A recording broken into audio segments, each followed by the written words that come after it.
Okay, so here's the dresser, and I found it in the dump, in the wood pile to be thrown out. And it needed a little bit of TLC. I power washed it, took all the handles off of it, and gave it a real good sanding.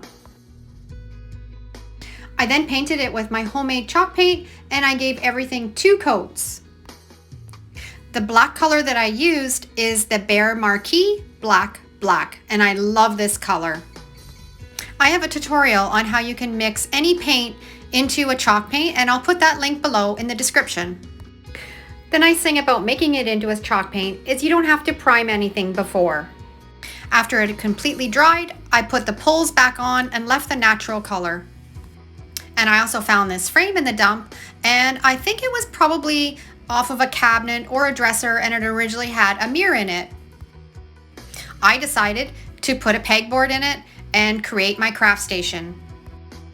I got a sheet of pegboard from Home Depot, and I volunteered my husband to give me a hand and cut it out to fit the inside of the frame.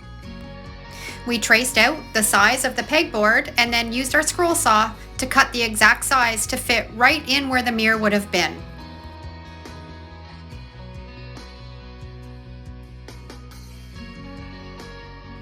And it fit in perfect.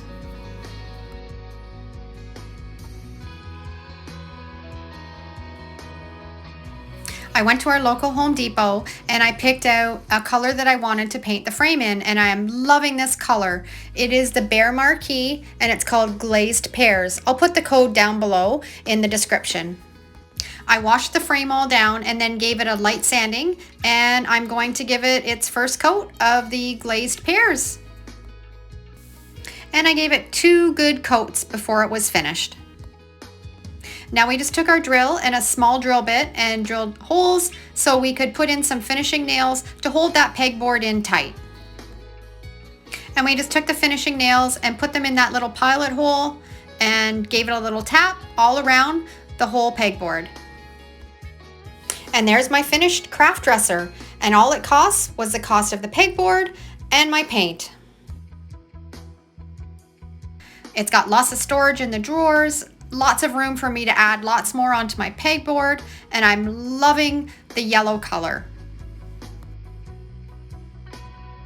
So if you ever see any of these out in the wild when you're out thrifting, or if you are having access to grabbing any free stuff curbside, pick them up, because you can create some beautiful things that was actually probably just meant for the dump.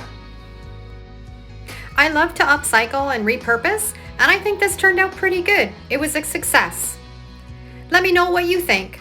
Thanks for watching, and have a great day.